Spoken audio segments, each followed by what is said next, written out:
Dari Utsman ibn Affan berkata, aku mendengar Nabi SAW bersabda, sesiapa yang membaca Bismillahilladzi la yadurru ma'asmihi syai'un fil ardi wala fis sama' wa huwas sami'ul alim, yang bermaksud dengan nama Allah yang dengan namanya tidak ada sesuatu pun yang dapat memberikan kemudaratan di bumi maupun di langit.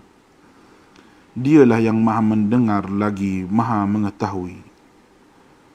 Sebanyak 3 kali, maka dia tidak akan ditimpa bala yang datang secara tiba-tiba sehingga subuh. Dan barang siapa yang membacanya ketika subuh sebanyak 3 kali, maka dia tidak akan ditimpa bala secara tiba-tiba sehingga petang, iaitu malam. Hadis rawahu Abu Dawud menurut Syekh Syu'ib Al-Arnud. Hadis ini adalah hasan. Baik, Assalamualaikum warahmatullahi taala wabarakatuh dan salam sejahtera kepada semua yang sedang mengikuti program tuition online Perlis Mengaji. Baik anda bersama dengan saya, Cikgu Ahmad Zaki bin Abdul Kasli dalam slot Geografi SPM. Untuk tajuk hari ini, kita akan mempelajari tentang migrasi serta kesan migrasi terhadap sesebuah negara. Baik, sebelum ini kita dah belajar dalam tajuk perubahan penduduk dan implikasinya, iaitu anda telah belajar tentang faktor yang mempengaruhi kadar kelahiran dan juga faktor yang mempengaruhi kadar kematian. Baik, untuk hari ini cikgu akan fokus kepada tajuk migrasi dan juga kesan migrasi terhadap sebuah negara. Dan juga kalau kita sempat dengan slot yang ada sekarang ni, dengan masa yang ada sekarang ni, kalau kita sempat, kita akan lihat sedikit tentang piramid penduduk. Baik, untuk hari ini, apa yang murid perlu faham tentang maksud migrasi? Okey, tajuk migrasi, maksud dia ialah perpindahan atau penhijrahan penduduk ke sesuatu tempat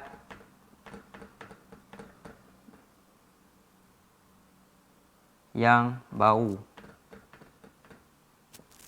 Okey, dan migrasi ni juga dia bersifat sama ada sementara ataupun kekal. Okey, sebagai contoh, okey, Adiman ni dia tinggal di Kangar dan dia berpindah ke tempat yang baru, iaitu ke Kuala Lumpur untuk satu tempoh yang lama. Mungkin atas sebab urusan sama ada melanjutkan pelajaran ataupun mencari pekerjaan. Jadi dia berpindah ke tempat yang baru. Okey, sebagai contoh Kangar ke Kuala Lumpur. Okey, itulah yang dimaksudkan dengan migrasi. Dan dalam migrasi ini juga, apa yang murid perlu tahu, dia ada 2 yang murid perlu tahu. Yang pertama, dia ada migrasi dalaman. Migrasi dalaman dan juga migrasi antara bangsa. Okey, untuk migrasi dalaman, dia ada 4 jenis pola yang murid perlu ketahui, dan migrasi dalaman ini juga dia hanyalah berlaku dalam negara sahaja. Okey, yang melibatkan rentas daerah ataupun rentas negeri. Jadi fahamlah, migrasi dalaman ni dia ada 4 jenis, melibatkan rentas daerah ataupun rentas negeri. Okey, untuk migrasi dalaman yang pertama yang murid perlu ketahui ialah dia ada 1, luar bandar ke bandar.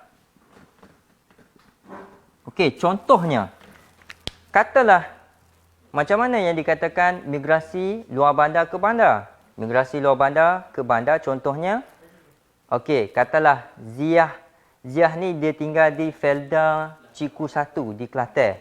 Okey, dia berhijrah ke Kuala Lumpur untuk melanjutkan pelajaran. Jadi, dia tinggal di kawasan luar bandar. Dia berhijrah ke bandar. Okey, itu kita panggil migrasi luar bandar ke bandar. Yang kedua, dia ada migrasi luar bandar ke bandar. Ke luar bandar, sorry. Okey, contohnya, katalah Ali dia tinggal di kampung Sungai Baru, Perlis. Okey, pada tahun 1970 kerajaan memperkenalkan program rancangan tanah rancangan untuk nak buka tanah baru. Okey, jadi dia menyertai program kerajaan tu berpindah. Okey. Sebagai contoh, dia daripada kampung Sungai Baru ni berpindah ke Felda Ciku di Kelantan. Jadi nampak tak di situ? Dia tinggal di kawasan luar bandar dan dia pergi ke tempat baru pun kawasan luar bandar. Ini kita namakan migrasi luar bandar ke bandar. Yang ketiga, migrasi bandar ke bandar. Bagaimana yang dikatakan migrasi bandar ke bandar? Sebagai contoh, katalah Ali tinggal di Kuala Lumpur, bandar Kuala Lumpur. Dia bekerja di Kuala Lumpur dan tinggal di Kuala Lumpur. Dan pada tahun, ada beberapa tahun tersebut, kerajaan membuka bandar baru. Sebagai contoh, bandar baru yang telah dibuka di Malaysia ialah Putrajaya. Disebabkan ada pembukaan bandar baru, dia dipindahkan daripada Kuala Lumpur ke Putrajaya. Jadi, ini melibatkan migrasi bandar ke bandar. Dan yang keempat, ada migrasi bandar ke luar bandar. Bagaimanakah yang dikatakan migrasi bandar ke luar bandar? Migrasi bandar ke luar bandar, sebagai contoh Ali yang bekerja di Putrajaya, dipindahkan ke kawasan Sintok. Untuk mungkin program ataupun arahan pertukaran tempat kerja. Dia asal daripada tinggal di Putrajaya, dia pergi ke Sintok. Sintok kawasan luar bandar. Jadi yang ni yang dikatakan migrasi bandar ke luar bandar. Bandar Putrajaya berpindah ke Sintok. Nampak? Bandar ke luar bandar. Jadi kita panggil migrasi luar bandar ke luar bandar.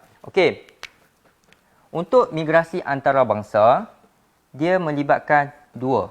Satu, imigrasi dan satu lagi kita kenali sebagai imigrasi. Apa yang dimaksudkan dengan imigrasi? Imigrasi ni bermaksud perpindahan keluar. Perpindahan keluar ke negara lain. Sebagai contoh, katalah Zaki rakyat Malaysia berpindah keluar ke Australia.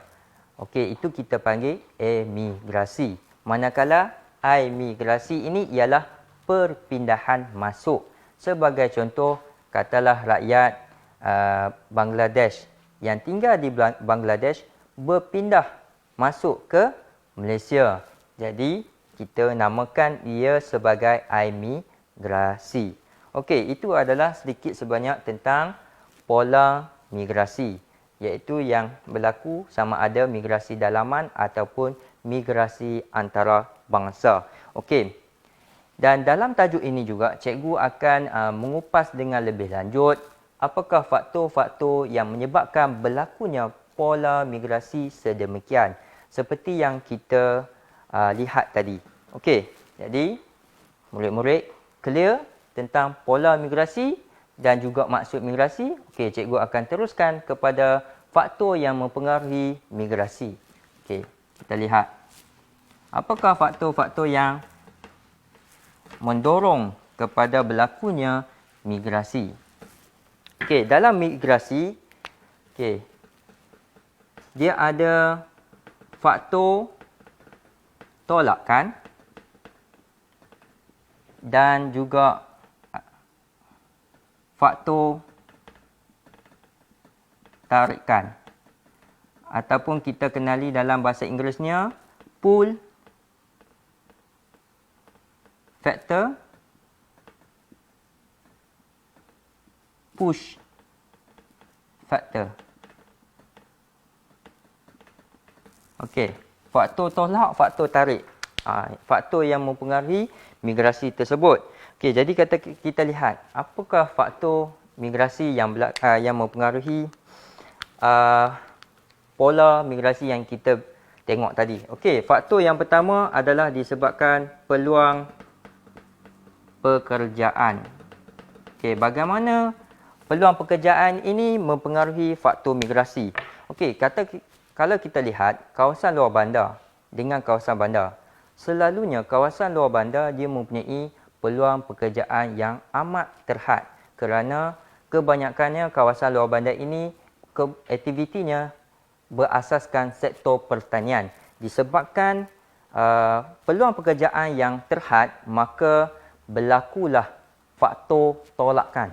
Faktor tolakan ke bandar kerana bandar ni mempunyai peluang pekerjaan yang banyak dan kebanyakan di kawasan bandar ini aktiviti ekonomi banyak melibatkan sektor perindustrian, sektor pembuatan dan juga lain-lain sektor yang boleh menarik ataupun memberi banyak peluang pekerjaan. Jadi peluang pekerjaan merupakan faktor yang pertama menyebabkan berlakunya migrasi. Dan yang kedua, faktor yang menyebabkannya berlakunya migrasi ialah disebabkan kemudahan asas. Okey, bagaimana kemudahan asas ini menjadi faktor penolak dan juga faktor penarik.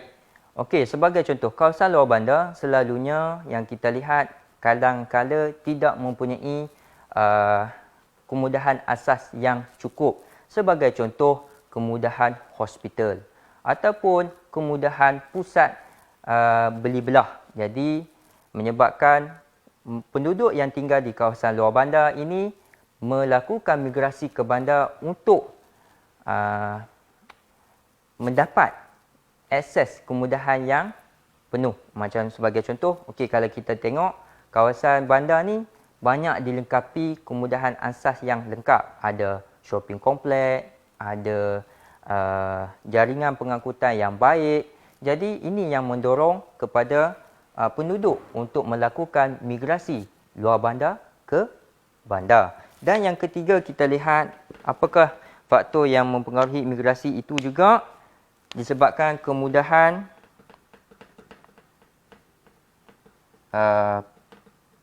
pusat pengajian tinggi. Okey. Okey, kalau kita lihat kebanyakan pusat-pusat pengajian tinggi ini banyak dibina di kawasan bandar-bandar yang besar. Jadi, bagi penduduk yang ingin melanjutkan ataupun mendapat tawaran pendidikan untuk melanjutkan pendidikan ke peringkat universiti, maka mereka terpaksa berhijrah ke bandar sebab untuk melanjutkan pelajaran. Ini merupakan faktor tarikan dan juga faktor tolakan. Okey, faktor tolakan tu dia berlaku sebab kawasan luar bandar tak ada pusat pengajian tinggi. Tapi di kawasan bandar ada. Jadi faktor tolakan daripada kawasan luar bandar tak ada pusat pengajian tinggi ditarik dengan kemudahan pusat pengajian tinggi yang ada di kawasan bandar. Jadi nampaklah faktor tolak, faktor yang menarik. Okey, yang keempat, kita lihat apakah yang boleh mempengaruhi faktor migrasi ini juga disebabkan dasar kerajaan. Okey. Okey, dasar kerajaan ini dia buat apa? Dia memperkenalkan rancangan tanah iaitu pembukaan tanah pertanian. Sebagai contoh, kita lihat pada sekitar tahun 1970, pada tahun 1970-an, kerajaan telah memperkenalkan satu rancangan iaitu rancangan untuk membuka tanah pertanian secara besar-besaran. Jadi ramai penduduk pada ketika itu yang tinggal di kawasan luar bandar memilih untuk menyertai rancangan tersebut yang dianjurkan oleh kerajaan, maka berlakulah penghijrahan secara besar-besaran ke kawasan tanah rancangan. Jadi yang kita kenal sekarang ini ialah sebagai contoh tanah rancangan felda. Okey, felda ni banyak. Ada felda di Jengker, ada felda di Sabah, ada juga felda di Kelantan, Terengganu dan juga Kedah dan sekitar Perak. Jadi ini yang menyebabkan berlakunya migrasi secara besar-besaran daripada luar bandar ke luar bandar ataupun dari bandar ke luar bandar. Okey, yang kelima, kita lihat apakah faktor yang mempengaruhi migrasi ini juga ialah bencana alam. Okey, bagaimana bencana alam ini boleh mempengaruhi migrasi?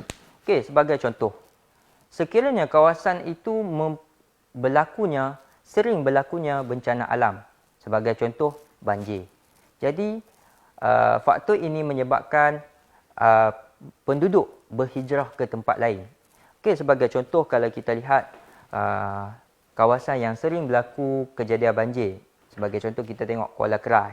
Kuala Krai ini kawasan dia rendah dan sungai yang terdapat di sekitar sungai Kuala Krai itu dia tidak dapat menampung jumlah hujan yang banyak. Jadi menyebabkan berlakunya banjir besar. Bila berlaku banjir besar, kawasan itu sering berlaku banjir besar, maka penduduk yang tinggal di sekitar kawasan itu memilih untuk berhijrah ke kawasan yang lebih selamat.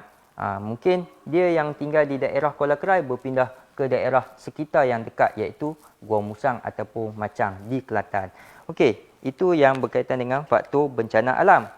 Dan seterusnya kita lihat jaringan pengangkutan. Bagaimana jaringan pengangkutan ini mempengaruhi migrasi? Baik, dengan perkembangan kemajuan dalam jaringan pengangkutan di Malaysia, kebanyakannya kawasan yang mempunyai jaringan pengangkutan yang lebih moden ataupun lebih efisien, lebih cekap, boleh menarik minat ataupun menarik penduduk itu berhijrah ke kawasan tersebut. Sebagai contoh, kalau kita lihat di Kuala Lumpur, kebanyakannya jaringan pengangkutannya sangat banyak dan sangat lebih efisien berbanding dengan kawasan yang lain. Okey, kalau kita bandingkan Kanga dengan Kuala Lumpur, jaringan pengangkutannya yang mana lebih baik? Mestilah di Kuala Lumpur sebab dia ada LRT, dia ada monorail. Sekarang ni dia ada yang terkini, MRT. Kalau di Perlis, jaringan pengangkutan yang ada saja sekarang ni ialah mungkin kita kenal bas dan juga ETS yang terdapat di Arau. Jadi ini juga boleh menyebabkan mendorong penduduk untuk berhijrah. Dan faktor yang ketujuh juga yang kita boleh lihat ialah perkembangan bandar baru. Okey. Perkembangan bandar baru ataupun satelit. Okey, bagaimanakah faktor perkembangan bandar baru dan juga perkembangan bandar satelit ini mempengaruhi migrasi di Malaysia? Okey, kalau kita lihat pembukaan bandar baru di sesuatu kawasan, dia boleh mendorong masyarakat ataupun penduduk untuk berhijrah ke kawasan bandar baru kerana ada beberapa sebab. Yang pertama, mungkin penduduk yang tinggal di kawasan bandar Kuala Lumpur, mereka mungkin tidak mampu untuk membeli kos ataupun membeli rumah dengan kos harga yang tinggi. Dan apabila kerajaan membuka sesuatu bandar yang baru, maka penduduk memilih untuk berhijrah mungkin disebabkan faktor kos harga rumah yang lebih rendah. Sebagai contoh, pembukaan bandar baru yang terdapat di Malaysia yang kita boleh lihat ialah Bandar Tun Abdul Razak. Okey, ataupun bandar baru Cyberjaya. Okey, yang dibuka pada sekitar tahun 2000, tahun 2000. Okey, jadi menyebabkan penduduk dia berhijrah sebab mungkin disebabkan harga kos rumah yang lebih rendah ataupun kos taraf hidup pada ketika itu lebih rendah berbanding tinggal di kawasan Bandar Kuala Lumpur. Dan seterusnya, faktor yang mempengaruhi migrasi juga boleh berlaku ialah disebabkan kahwin. Okey, kenapa cikgu katakan kahwin ini boleh mempengaruhi faktor berlakunya migrasi? Okey, sebagai contoh. Okey, Ali dia adalah dia penduduk yang tinggal di Perlis, di Kangar. Manakala isterinya ataupun bakal isterinya tinggal di Felda, Ciku, di Gua Musang. Nampak? Negeri yang berbeza, daerah yang berbeza. Jadi apabila mereka berkahwin, okey, mereka berkahwin, sama ada si isteri ataupun si suami mengikut pasangan masing-masing, sama ada nak menetap di negeri yang baru ataupun tidak. Sebagai contoh, katalah isteri Ali tu yang tinggal di Felda Ciku tu, dia mengikut Ali balik ke Perlis, iaitu Kangar. Jadi nampak tak berlaku tak migrasi tu? Berlakulah, sebab isteri Ali tu asalnya daripada tinggal di daerah Gua Musang, dia berpindah ke Kangar. Jadi berlaku tak migrasi? Berlakulah. Jadi faktor kahwin ni juga berlaku. Dan ini juga berlaku di mana-mana negeri yang melibatkan, okey, ada yang kita dengar, okey, dia Ali ni sebagai contoh, kita bagi contoh lain. Abu ni tinggal di Alostar, berkahwin dengan pasangannya orang Negeri Sembilan. Mungkin akan berlaku migrasi juga. Sebab mungkin isterinya akan ikut balik ke Alostar untuk menetap bersama Abu di Alostar.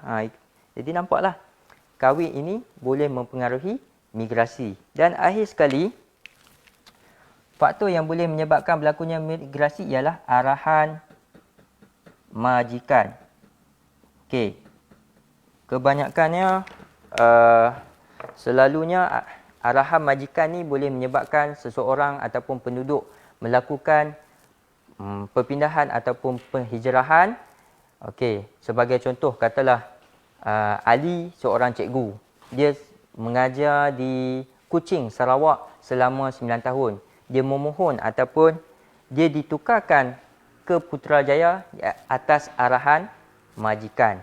Okey, ataupun si Ismail bekerja sebagai anggota polis.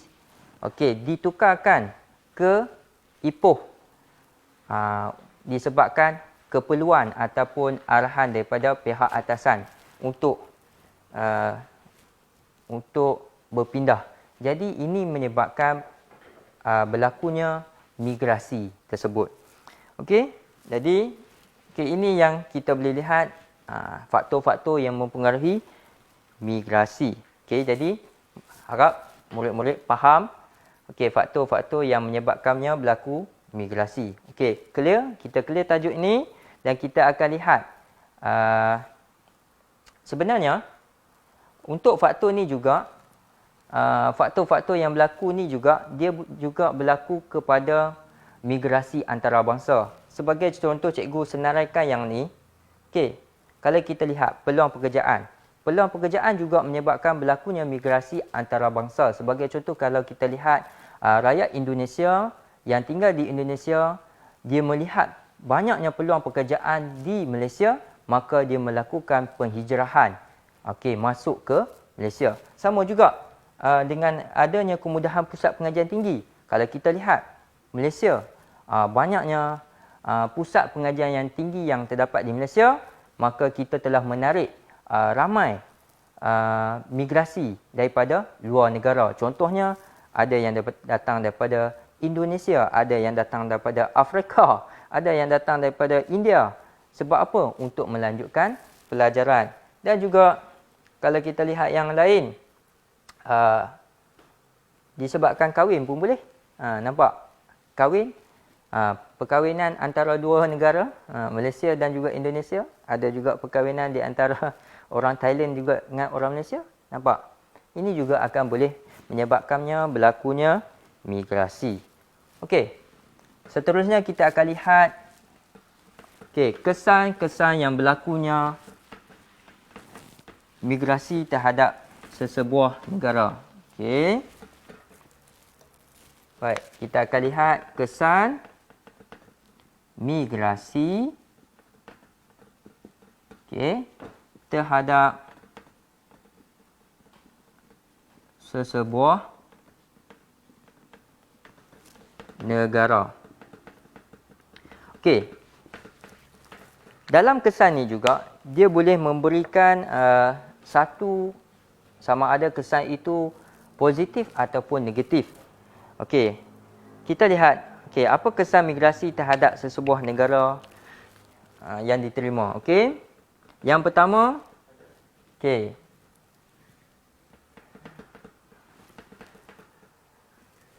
kesan migrasi yang pertama boleh menyebabkan perubahan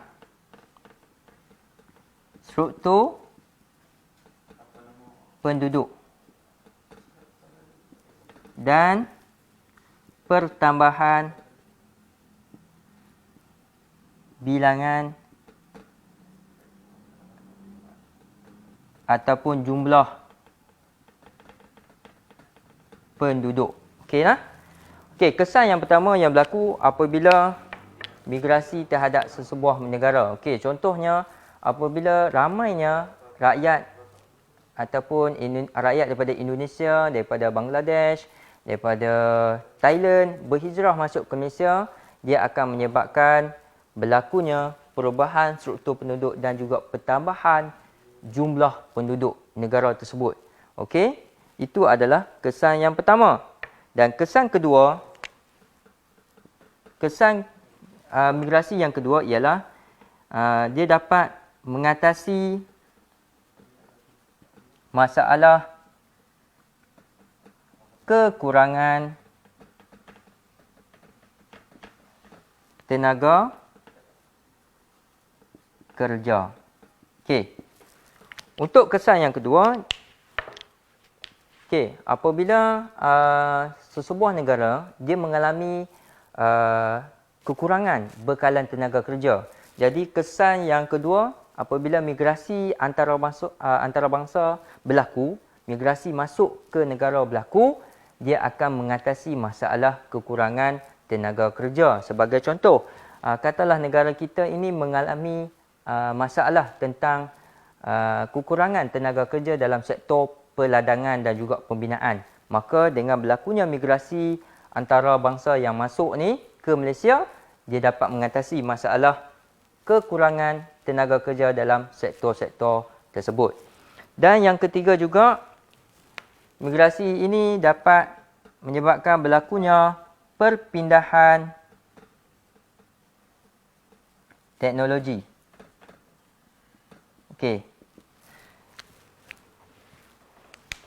Bagaimana yang dikatakan kesan migrasi ini boleh memberi impak kepada perpindahan teknologi. Sebagai contoh, kalau kita lihat pembinaan menara KLCC, pembinaan landasan berkembar ataupun pembinaan kereta api yang kita tengok isi ETS yang sekarang ni, kita lihat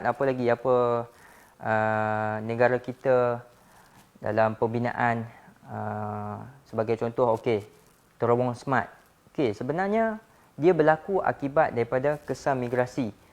Contohnya kita membawa masuk kepakaran tenaga kerja daripada negara luar. Sebagai contoh, kita ambil kepakaran daripada negara Perancis, kita ambil kepakaran yang ada di negara Jepun. Untuk apa? Untuk membangunkan negara kita. Dan ini apabila berlakunya kita bawa masuk kepakaran daripada luar negara, sebenarnya kita telah membawa masuk perpindahan teknologi. Dan perpindahan teknologi ini juga dapat dilihat melalui latihan kemahiran kepada tenaga kerja tempatan. Bukan sekadar sahaja penggunaan teknologi, malah perpindahan itu juga berlaku kepada latihan ataupun peningkatan kemahiran kepada pekerja tempatan. Dan yang keempat juga, kita Padam dulu yang tadi ni. Okey. Yang keempat, kesan migrasi terhadap sebuah negara, dia akan membantu perkembangan sektor pendidikan dan juga cikgu tambah sukan. Kenapa cikgu mengatakan perkembangan kepada sektor pendidikan dan juga sukan? Kalau kita lihat dengan kemasukan migrasi antarabangsa yang berlaku kepada sesebuah negara, kita ambil contoh Malaysia. Bila ramai kemasukan migrasi daripada negara luar, dia membantu kita untuk perkembangan pendidikan. Sebagai contoh, kita juga mengambil pensyarah daripada negara luar untuk membantu kita meningkatkan dalam sektor pendidikan yang tertentu. Dan juga dengan migrasi luar ni juga kita telah menyebabkan wujudnya pertumbuhan sekolah-sekolah antarabangsa yang wujud di Malaysia dan juga universiti ataupun institut pengajian tinggi antarabangsa. Dan kenapa cikgu kata sukan? Kita tengok sukan ini juga kita mengambil tenaga-tenaga luar untuk meningkatkan kemahiran atlet kita dalam sukan. Sebagai contoh, cikgu ambil sukan badminton. Kebanyakannya kita mengambil tenaga kepakaran daripada luar. Sebagai contoh, kita ambil daripada Indonesia untuk melatih atlet kita dalam sukan badminton. Nampak? Dia sebenarnya ini adalah kesan migrasi terhadap sesebuah negara. Dan yang seterusnya, yang kelima, kesan migrasi juga akan menyebabkan berlakunya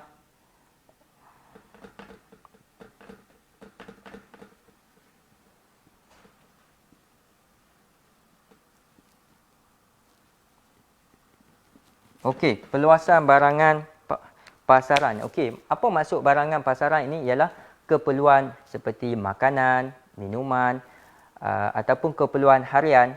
Apabila jumlah penduduk semakin meningkat, sama ada melalui pertambahan penduduk secara semula jadi ditambah dengan kemasukan migrasi tersebut, dia sebenarnya meningkatkan perluasan barangan pasaran. Sebagai contoh, jumlah penduduk pada tahun 2000 di Malaysia ialah 21 juta.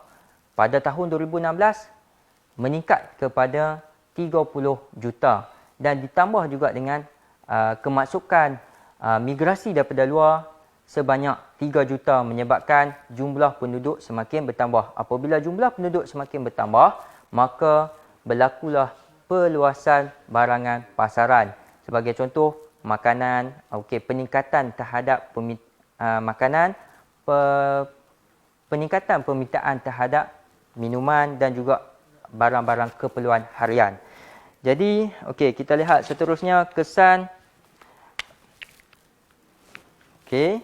kesan seterusnya terhadap migrasi terhadap sesebuah negara. Kita boleh lihat, migrasi juga menyebabkan berlakunya masalah sosial. Ini yang berlaku kepada negara kita apabila banyaknya migran ataupun migrasi masuk daripada luar, dia menyebabkan berlakunya masalah sosial seperti jenayah, ragut, pecah rumah, kegiatan mencuri. Ini yang menyebabkan berlakunya masalah sosial. Dan juga dia juga boleh menyebabkan berlakunya penularan wabak penyakit. Kadang-kadang penyakit itu tak ada di negara kita tetapi dibawa masuk daripada negara luar, diimport. Contohnya, katalah kita sekarang Malaysia jarang dah berlakunya kes TB ataupun hepatitis, tapi kadang-kadang kes ini boleh menular melalui import daripada migrasi luar. Sebagai contoh, ada negara luar tu dia tidak mendapat suntikan ataupun pencegahan penyakit, tetapi bila dia datang ke Malaysia, dia telah menyebabkan berlakunya dia membawa penyakit dan menyebarkan penyakit itu kepada penduduk di negara asal. Ini yang boleh menyebabkan berlakunya penularan wabak penyakit. Dan kesan yang seterusnya juga boleh menyebabkan berlakunya masalah perumahan.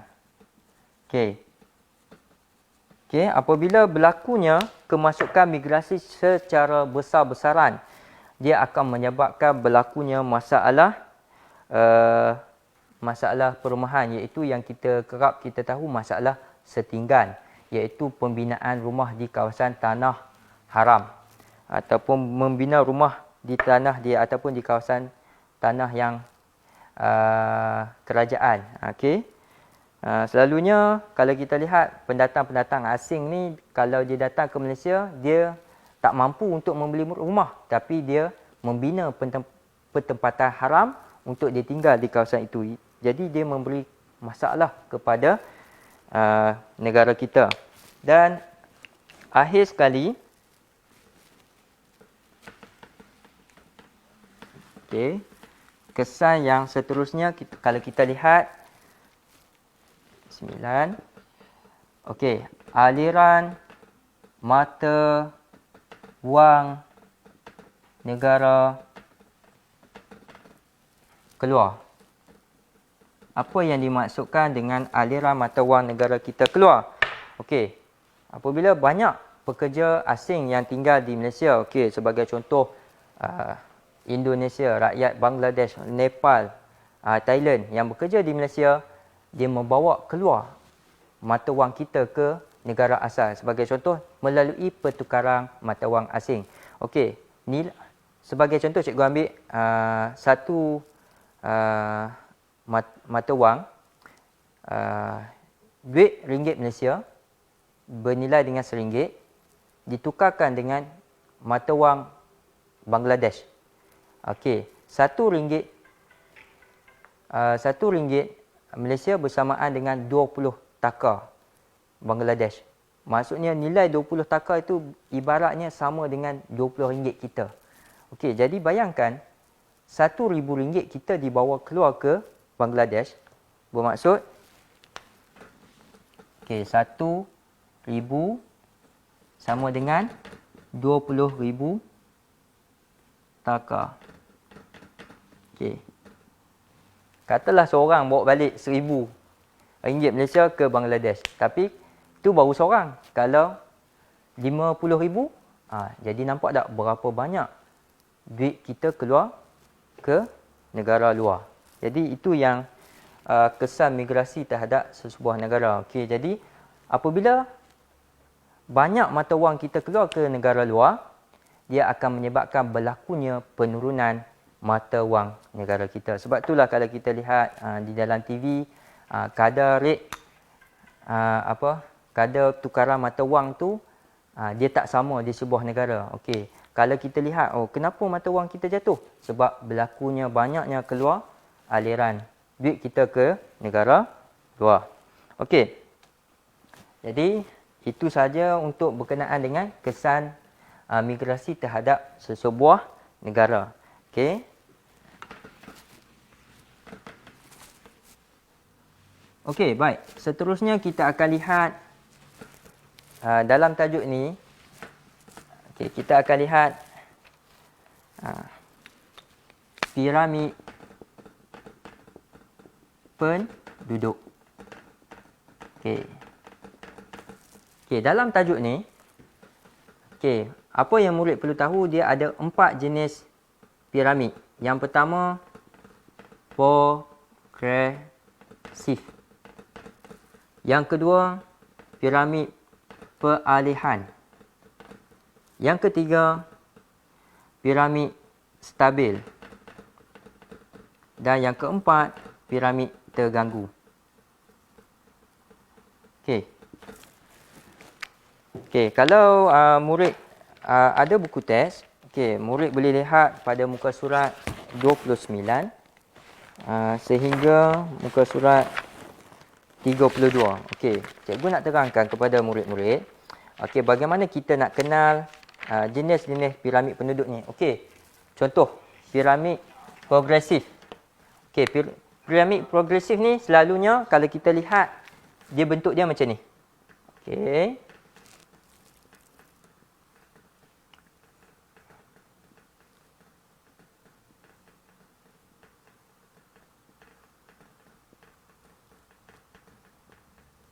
Okey, piramid dia macam ni. Dia kembang bawah. Okey. Okey. Dia membesar di bawah dan dia akan kecil di atas. Okey. Dan dalam piramid penduduk juga dia kategorikan ada 3 kumpulan yang kita perlu tahu. Yang pertama, okey. Kumpulan yang pertama adalah kumpulan muda. Lingkungan umur 0 hingga 14. Yang kedua, kumpulan dewasa. Dewasa ni lingkungan umur dia ialah 15 sehingga 64. Dan akhir sekali kumpulan tua iaitu 65 ke atas. Okey.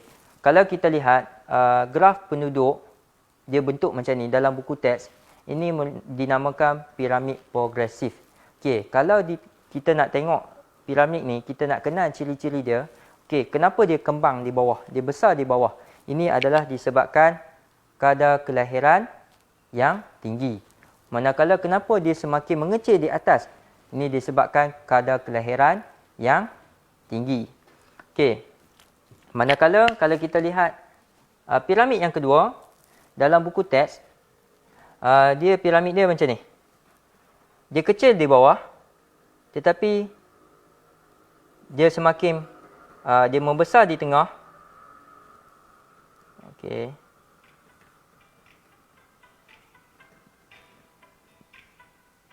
Okey. Dan atas pun dia besar juga. Okey. Dia ni kita kenali sebagai piramid peralihan. Okey. Dia kecil di bawah, dia akan besar tengah dan dia akan dia taklah kecil sangat, dia ada ni. Okey, yang ni kita kenali sebagai piramid peralihan. Kenapa piramid peralihan ni berlaku sebegini? Kenapa dia kecil di bawah? Kenapa dia besar di tengah? Kenapa dia ada atas tu pun agak besar? Peratusan dia besar. Okey, kerana piramid penduduk yang kecil di bawah ni disebabkan kadar kelahiran yang semakin menurun. Okey, ataupun kadar kelahiran yang rendah menyebabkan dia kecil di bawah. Kenapa dia besar di tengah?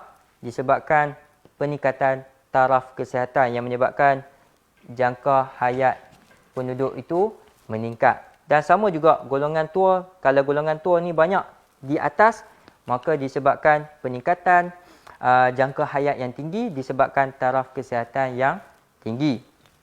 Dan akhir sekali kalau kita tengok yang ketiga. Okey, yang ketiga kita lihat graf yang ketiga. Okey, graf yang ketiga. Okey, dia sama macam peralihan tetapi dia sama. Graf penduduk dia sama saja. Dia bentuk macam silinder. Okey.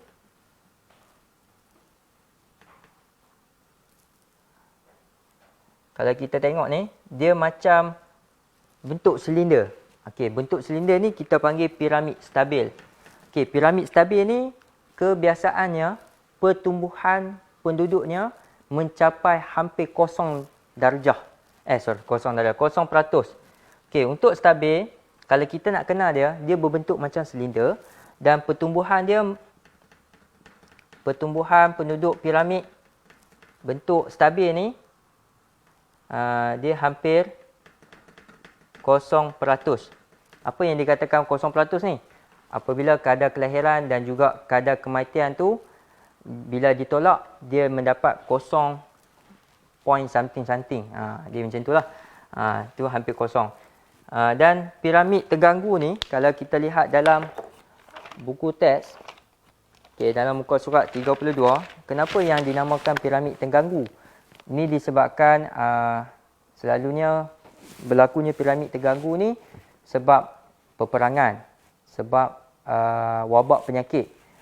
Dia tak balance. Ada yang tengok, kalau kita tengok dalam buku teks ni, ada kumpulan umur yang banyak yang meninggal. Ada kumpulan umur kanak-kanak kurang. Ini disebabkan mungkin kestabilan politik di negara tersebut tak stabil. Ataupun berlakunya penularan wabak penyakit seperti malaria ataupun juga kita tengok sekarang ni COVID-19 yang tak kira mana-mana negara pun semua terkesan yang boleh menyebabkan peningkatan kadar kematian. Okey, kalau cikgu nak bagi tahu, dalam keempat-empat jenis piramid ni ada negara pada asalnya dia adalah progresif. Tetapi disebabkan faktor-faktor kadar kelahiran dan juga kadar kematian, dia boleh bertukar menjadi kepada piramid peralihan. Dan juga sekiranya dia pada asalnya dia adalah piramid peralihan, mencapai piramid penduduk dalam bentuk peralihan, dan dia juga boleh menjadi kepada stabil disebabkan faktor-faktor kadar kelahiran dan juga faktor kadar kematian. Dan akhir sekali ada juga negara yang boleh pada asalnya dia adalah piramid progresif tetapi boleh menjadi piramid terganggu disebabkan sekiranya negara itu berlaku peperangan ataupun berlakunya peneluran wabak penyakit. Jadi tak tentu. Kadang-kadang dia boleh berubah. Tapi suka untuk cikgu ceritakan macam kita lihat di Malaysia. Malaysia sekarang pada tahun cikgu padam saat ini ya. Pada tahun 2018 pertumbuhan penduduk semula jadi negara Malaysia ialah 1.1%. Ini daripada Jabatan Perangkaan Malaysia. Pada tahun 2019, pertumbuhan kadar penduduk di Malaysia ialah 1.01%. Nampak? Ada berlaku penurunan. Maksudnya kadar pertumbuhan penduduk tu semakin menurun. Jadi kalau kita lihat ni, bila menurun, ini yang cikgu katakan ni, dia dipengaruhi oleh faktor-faktor yang kalau kita tengok, kita belajar dalam faktor yang mempengaruhi kadar kelahiran, faktor tahap kesuburan, umur berkahwin, taraf hidup yang menyebabkan berlakunya penurunan kadar pertumbuhan penduduk semula jadi di Malaysia. Sama jugalah, bergantung. Di negara lain pun, kalau kadar pertumbuhan penduduk tu dia menurun, dia adalah dipengaruhi oleh beberapa faktor, sama ada faktor kelahiran ataupun faktor kadar kematian. Itu saja. Cikgu harap semua murid-murid dapat mengambil sedikit manfaat daripada apa topik yang kita pelajari ini. Dan cikgu buka harap bagi mana-mana pelajar yang untuk bertanyakan soalan tentang tajuk ini, bolehlah tinggal di boleh komen di bawah ruangan komen yang di dalam FB, sama ada Jabatan Pendidikan Negeri Perlis ataupun Majlis Agama Islam Negeri Perlis untuk slot geografi. Akhir kata cikgu, apa yang baik itu datang daripada Allah dan kekurangan itu daripada kelemahan dalam diri cikgu sendiri. Cikgu mengambil kesempatan ini ingin mengucapkan selamat Hari Raya Maaf Zahir dan Batin. Dan juga cikgu ingin mengucapkan terima kasih kepada Jabatan Pendidikan Negeri Perlis dengan kerjasama Kerajaan Negeri Perlis, Jabatan Agama Hal Ehwal Islam Negeri Perlis dan juga Majlis Agama Islam Negeri Perlis dalam menjayakan program tuition online Perlis Mengaji. Sekian. Assalamualaikum warahmatullahi taala wabarakatuh. Terima kasih.